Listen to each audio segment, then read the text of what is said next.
All right, this Elijah corner, and I'm reading "Never Mail an Elephant." He gonna hold it open and show you the words. This is Elijah Planet. You gonna say hey? Hi. It's by Mike Fowler and illustrated by Jerry Smith. Never mail an elephant.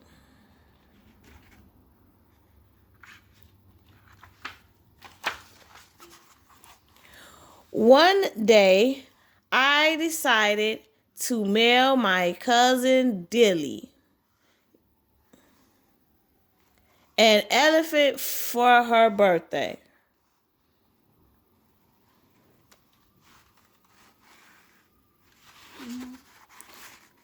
So, Elijah, you gonna skip a whole page? No. So I went to the sanitary store and got lots of wrapping paper. Then I went to the hardware store and got a big ball of string. Now, next page.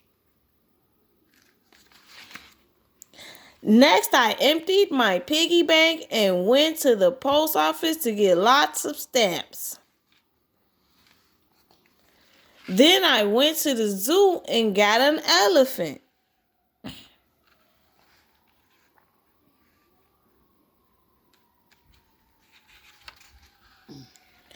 I covered the elephant with wrapping paper, wound it round with string, and tied the bow. Next page. Make sure they can see the pictures. Wait, guys. Hold on. Here we go. Then I addressed it. The elephant giggled because it tickled.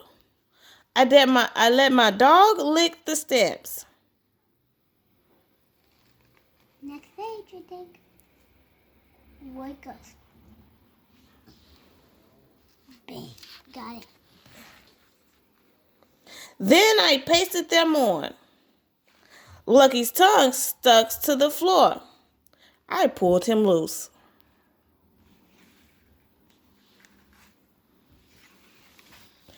Then we put the elephant on a wagon.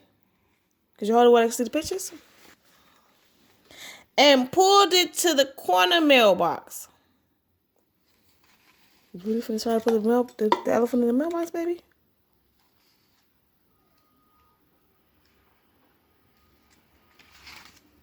Then I pushed and shoved and stuffed the elephant in. I didn't know some way you can. As I headed for home, I met the mailman and told him about the elephant.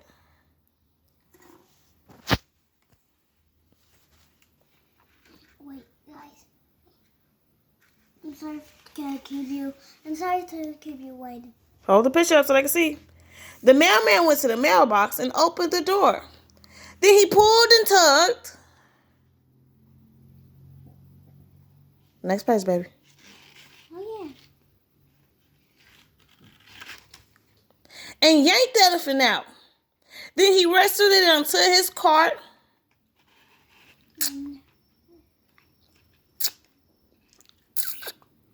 Oh, yeah, next page. And put it slowly to the post office. The postmaster put the elephant on the scale. Then he stamped it.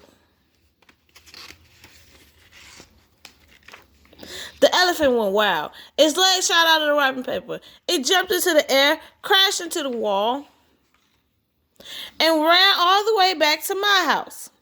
Since Billy's birthday was the afternoon, I did the next best thing I could. I tied the pink ribbon on the elephant.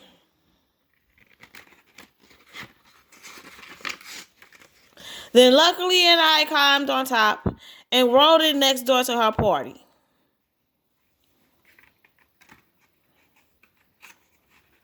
Next page. Happy birthday. Luckily, she lived next door. Next book, Jesus the Storyteller.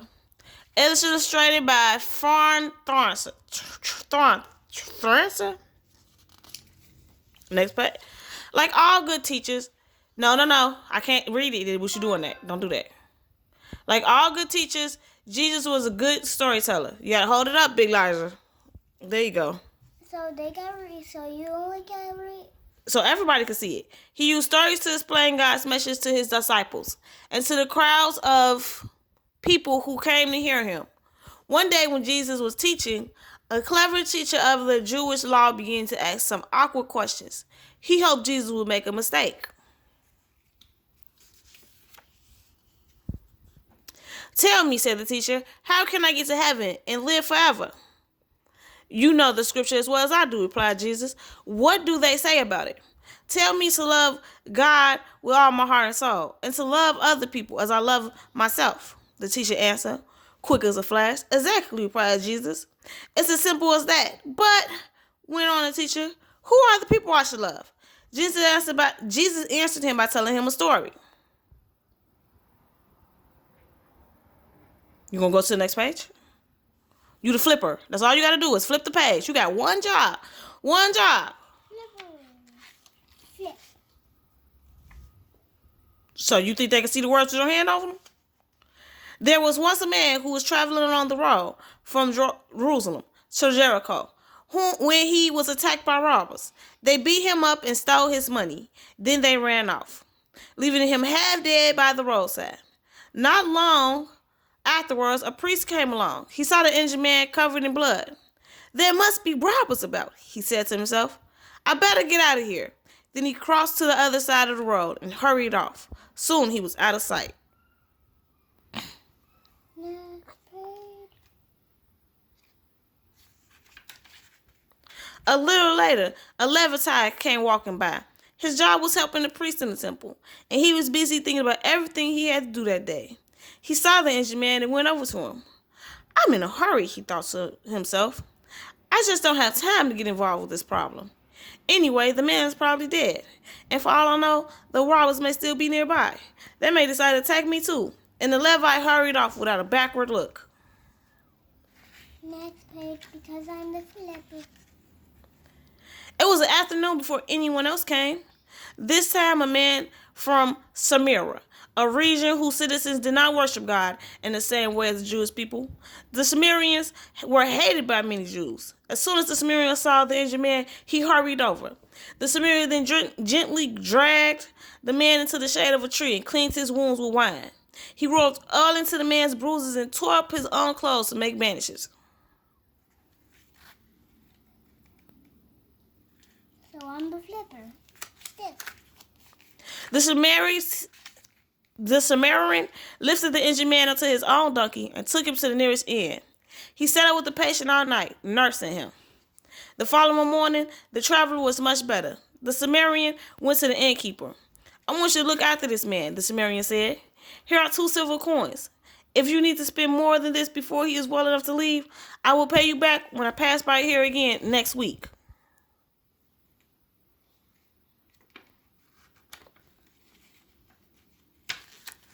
Now, said Jesus, you tell me which one of those 3 men treated the injured man most lovely. I suppose it was the Samaritan, replied the teacher grudgingly. He was annoyed by the story. He did not like having to admit that an enemy of the Jews might treat a stranger better than a Jewish priest or a Levite would. The Samaritan showed real love, said Jesus. He didn't worry about whether the injured man was a Samaritan or a Jew. He didn't worry that looking after the injured man would prevent him from doing whatever it was he himself planned to do. He just saw someone who needed help and helped him. Now you go off and behave in the same way.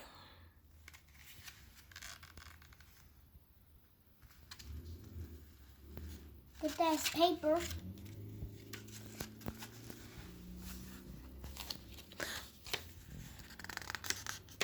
On another occasion, Jesus told a story to some priests to explain how God has a place for everyone, even those who have done wrong. There was once a farmer who had 2 sons. The younger son was tired of working on the land, So he went to his father. Father, he said, I don't want to wait till you die to get my share of your fortune. Will you give it to me now? His father made no comment. He just gave his son a large bag of money.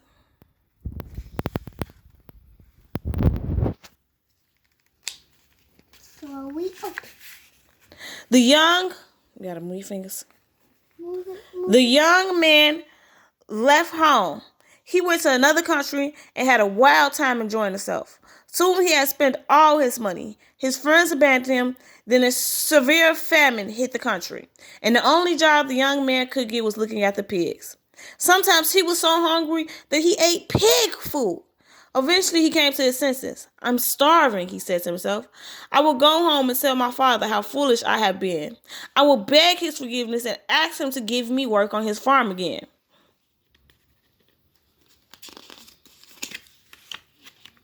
The farmer saw his younger son in the distance and ran to welcome him. He threw his arms around him. My son is home, the farmer cried excitedly to his servants. Go and fetch my best robe and some new sandals. Kill that calf we've been saving. We're going to have a feast. Then he pushed the ring on his son's finger. He refused to listen to his son's apologies and instead sat him in the most important seat.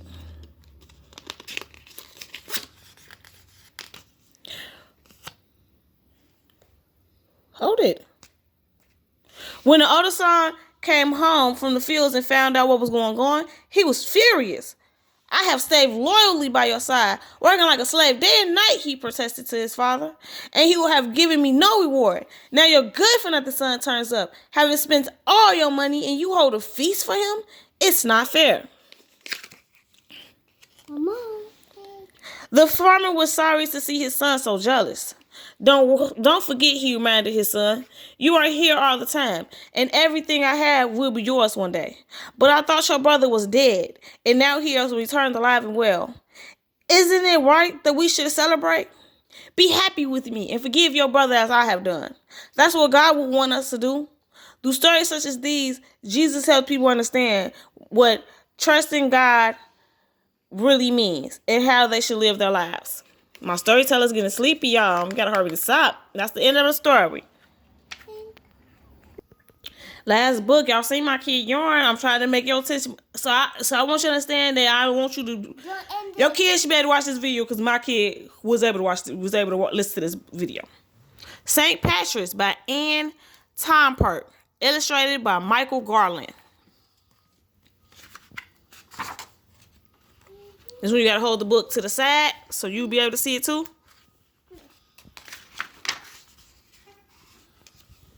I'm gonna hold it, help you hold it. I arise today through the strength of heaven, light of sun, radiance of moon, splendor of fire, speed of lightning, swiftness of wind, depth of sea, stability of earth, firmness of rock, St. Patrick. Here we go. Oh, we gotta. Elijah, come on now. You're not holding it. That wasn't my fault. That wasn't what fair wasn't the book. Long ago in the 4th century, a boy was born into southwest Britain near the Irish Sea. His name was Scudded, but later in his life he would be known as Patrick. There you go. Patrick's father, Prunius, was a well-to-do landowner and a member of the town council. He was also a deacon in the church. However, Patrick was not a religious boy. I did not know true God, he said. I did not keep his commandments. Next page. Okay. Show y'all that page.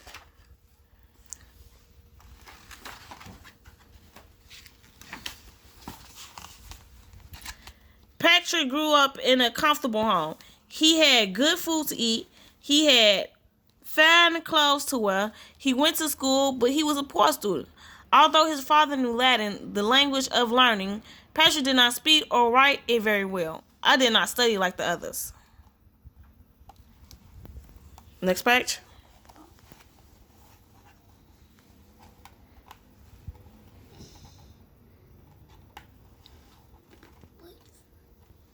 I'm sorry to keep y'all waiting. It's okay. Go.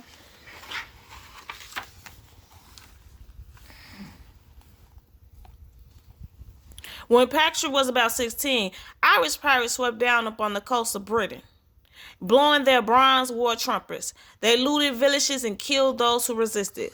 Patrick, along with many other Britons, were captured and shipped across the Irish Sea, where he was sold into slavery. Okay. I'm sorry to keep you awake. It's okay. Take your time. This your video.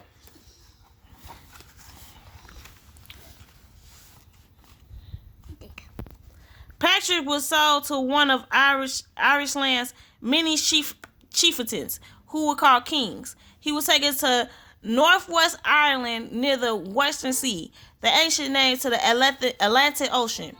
There he was put to work tending his master's sheep and cattle. The work was hard. The winds whipped him about. The rain soaked him to the skin, and frost froze him to the bone. But he was not treated harshly by his master. I was saved from all evil, he said. While Patrick was with his master's sheep and cattle, he had time to think. He remembered the good times he had at home. He remembered how he had paid little attention to the teachings of the church. He fasted and prayed. The love of God came to me more and more, he said. I would say 100 prayers during the day, and almost as many at night.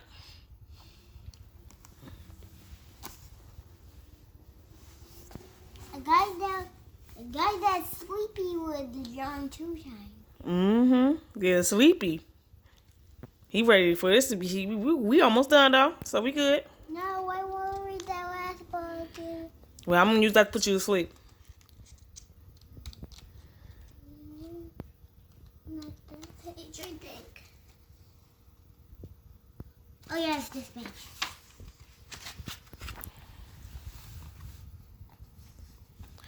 Patrick had been a slave for almost 6 years when one night he heard a voice in his sleep.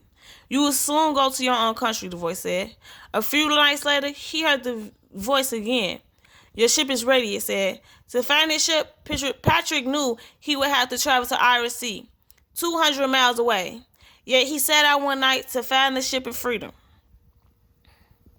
I had never been there, he said. I knew no one. Next page. Next page. And yeah, I can take my time whenever I want.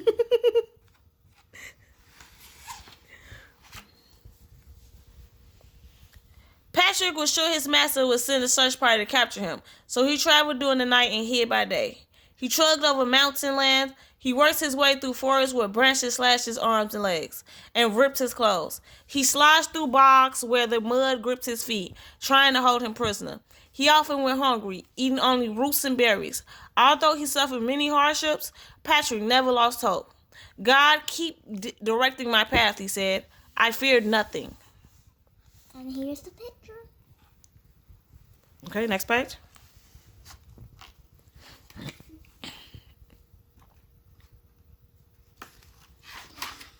Oh yeah, it's this.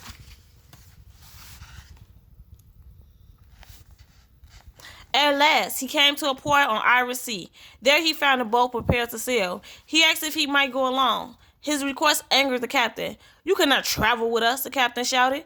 Patrick turned around, and as he walked, he prayed that the captain could change his mind. Before he finished praying, the captain called him back, and they set sail at once.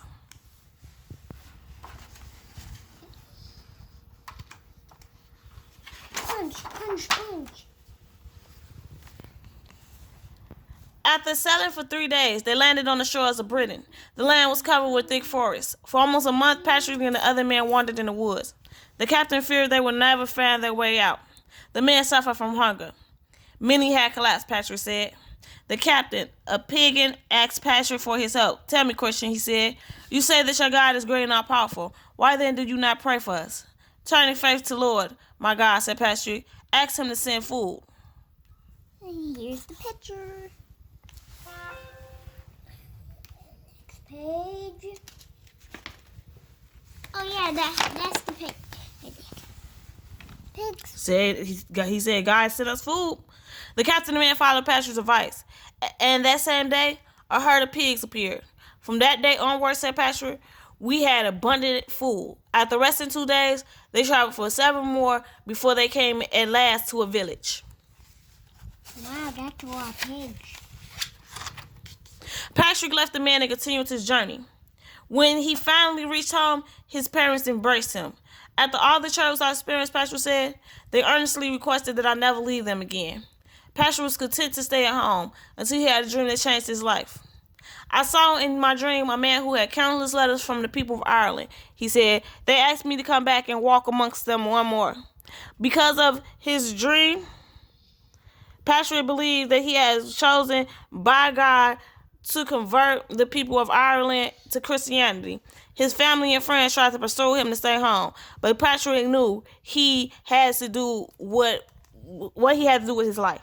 I live for God, he told them, and to teach the Irish heathens. Next page. It's not the end of the book. Y'all see that red book back? Y'all see that red page back there though? Oh yeah, it's this one. Ooh. Setting aside family, luxury, and comfort, he sailed across the English Channel to Gaul, where we now call France. He spent several years preparing for his mission. He studied to become a deacon and later was ordained a priest. In time, he was made a bishop. It was then that he set out with a group of followers to brave the dangers of barbarous Ireland. Even after years of study, Patrick felt he was not well prepared for his mission. He knew, however, that God would protect him and guide him. Next page, and I can take pictures whenever I want. And can I make my own video? This is your video. Patrick baptized and confirmed thousands of Irish people. He obtained priests. He helped those who wanted to become monks and nuns. He traveled throughout Ireland, preaching to all those who would listen. I want everything. I went everywhere, he said, even to the forest districts, beyond which nobody had ever gone. Next page, you see that red background? Is it the red background? Because I think we got another page in it before we get there. Couple more pages. Oh, he's in prison. And always, Patrick faced many dangers from people who did not want to change their pagan ways. He was threatened, he was imprisoned, and again, he was enslaved. Patrick recounted how his enemies seized him and his companions. They wished to kill me. They took away everything they found, and they put me in irons. On the 14th day, the Lord delivered me from their power, and our belongings were returned to us. Here's a picture. He's in prison praying. Mm-hmm.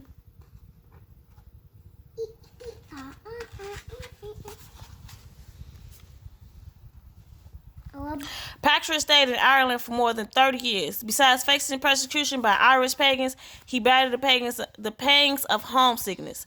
How I wanted to go to Britain, to my fatherland, and my parents, he said.